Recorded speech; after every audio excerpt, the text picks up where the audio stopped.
Hey, hello again, everyone. This is Bob Martin, the RCSubGuy with the Nautilus Drydocks.com. This is episode 2 of RC Sub School here at the Nautilus Drydocks. And this particular episode is entitled, So You Want to Get Your Feet Wet?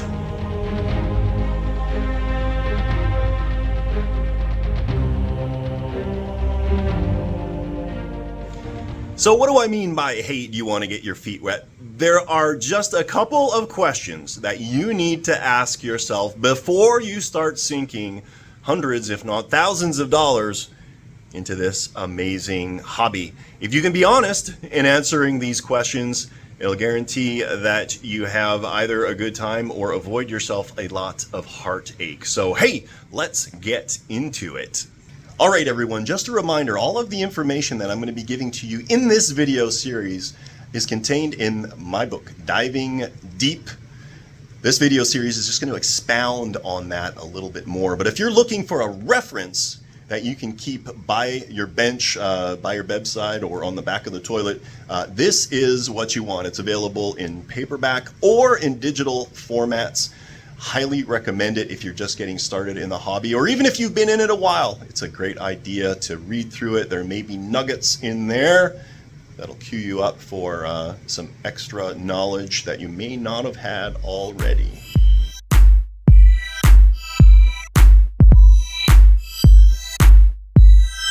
Now, this hobby, as I mentioned before, is super small, and information is scattered all over the place. Do not settle for one location to get all of your information and resources from. There are a ton of resources out there. Things that you're going to want to reach out to. Obviously, YouTube is a great place to start. There are hundreds of videos on RC submarines out there, and they range from general overviews to very, very specific technical things. But get a good overview on what's out there. Get a better feeling for what the hobby is like. The other places that you are really going to want to invest in are the forums. There's two that I want to point out in particular. The first one are my own forums at the Nautilus Drydocks, and that's forums.rc-sub.com. Links on the top of my website. That site tends to be highly technical. We've got a great group of people that get down into the nitty-gritty of RC submarine construction. The other forums that you're going to want to make sure that you check out are at the subcommittee.com. So that'd be forum.subcommittee.com. Those forums, they tend to be a little bit more high level, and it would be a great place to start. On the topic of the subcommittee, you're going to want to make sure that you join. It is undergoing a little bit of a revolution right now. It's going to be a lot more value to you in the future. Registration's only $10 a year. The subcommittee report is chock full of amazing articles and information about the hobby. It is well worth the investment. So check out the subcommittee.com as well.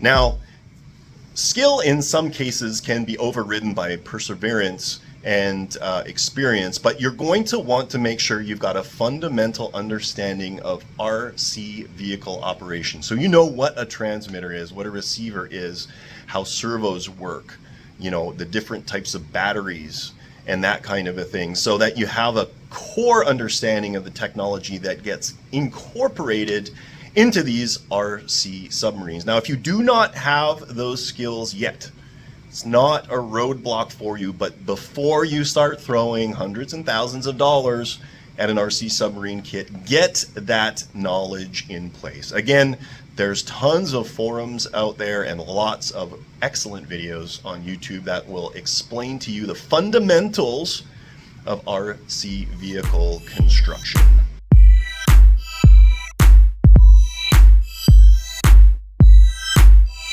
And I've gone into the cost of RC submarines in other videos, but if you haven't had a chance to take a look at those yet, the price of putting an RC submarine together can vary quite drastically. But as a rule, you know, an average RC submarine is going to set you back between $1,000 and $1,500 for the parts alone.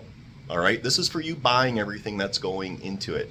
Now, there's lots of people saying, well, you know, it's ridiculous to pay $500 or $800 or $1,000 for a watertight cylinder. I'm just going to build it myself. Well, yeah, you're going to save yourself some money, but you're going to create a lot of possibility for failure. And too many failures, you're going to lose interest in the hobby, and it will be done before it even starts. So my advice to you, budget the money up front, buy the components you need, get a submarine wet, and then start getting fancy with building your own hulls, building your own cylinders, and all of that fun stuff. So that question, do I have the budget? If not, save up.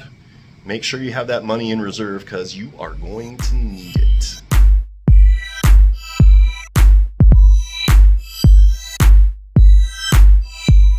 Realistically, you're going to be looking at investing over 100 hours in a build. Now, this is going to vary dramatically by your experience level. And bear in mind that this time is not only the actual hands-on time, but the research and networking that's going to go into the creation and completion of this project. So, do you have the willingness to allocate 100 or 150 hours into building this RC submarine? If you are not a patient person, if you get distracted easily, not the hobby for you.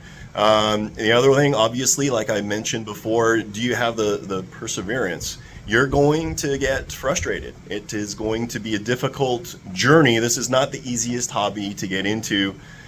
Do you have the willingness to buckle down and overcome all of the problems that you are going to encounter? If you're looking for a quick kill and just a fun hobby to dabble your toes into, probably not a good choice.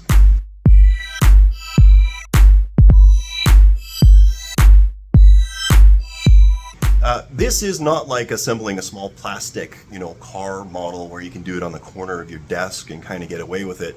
As you can see, some of these boats get somewhat sizable, and as a rule, most people like the more sizable boats. You need to have an area of your home or shop that you can allocate on a basis of an extended period of time, let's say a few months before it ends up getting done, that you can keep it out and leave it out so that you can continue working on it uninterrupted. So do you have the space? And it's not only the physical space, because you could in theory work on your dining room table, but bear in mind you're going to be working with chemicals and paints. I have encountered customers that got talked to quite sternly by significant others when they stink up their apartment because they were spray painting in the living room. If you don't have that space available, it is probably not a good idea to invest the time and effort into a project like this. You need the time, you need the space, you got to have things done properly. Don't half-ass it. You're not going to do yourselves any favors.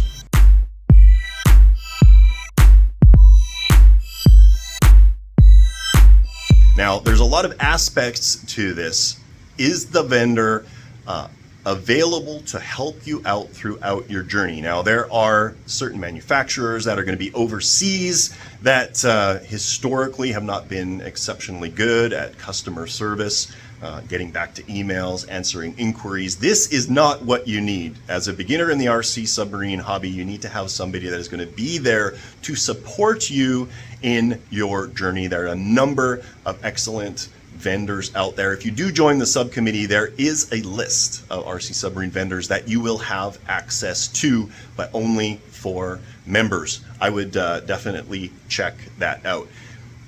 The vendors, not only are they going to supply you, a good product at a good price, but you need to be able to trust the quality of the product. In the past, there's been some Chinese manufacturers out there offering exceptionally cheap product, and it gets exceptionally tempting to latch onto those and give it a try. But in my experience, people that purchase those products end up either ditching it in the trash, leaving it on the shelf, or abandoning the hobby altogether because they're just unable to bring the project into fruition. So again, do your research, know who you're dealing with. Price is not only the only factor that you need to be paying attention to here.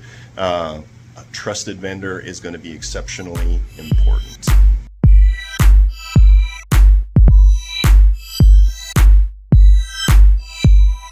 And what I mean by that is, am I willing to accept the fact that my first boat is going to go forward, backward, left, right, up, and down, and that's good enough for me? The concept has been out there for forever, that KISS principle, keep it simple, stupid. Too many people get caught up with the whole idea of functioning this, that, and the other, bells and whistles, and the coolest things that they could ever imagine, and they want it all in their first boat. Dang the cost, and who cares about the complication, and their project never ever gets done. Are you willing to settle for your first boat being functional and that's it? In my experience, the funnest boats are the ones that work, and as a starter boat, that is exactly what you need to be doing in terms of creating that measuring stick for success. So am I willing to settle?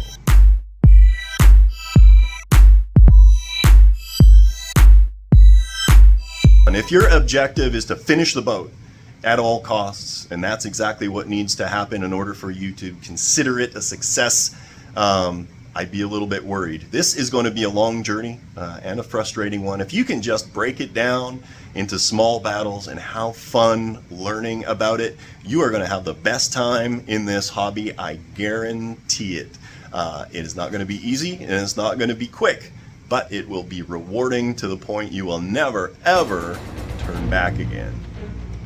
All right, there you go, guys. This is going to bring this chapter 2 of the Sub School to a close. Hopefully you found this mildly interesting. Next is we're going to start getting into the meat and potatoes of this. We're going to dive into some model submarine terminology, and that'll help plant you, get you ready for all of the next steps that we're going to be taking in the video series. If you have any questions or comments, I'd love to hear from you. You can email me anytime, bob@nautilusdrydocks.com. Appreciate you tuning in, and look for the next chapter coming out very soon. Thanks for joining me, and hey, we will catch you next time.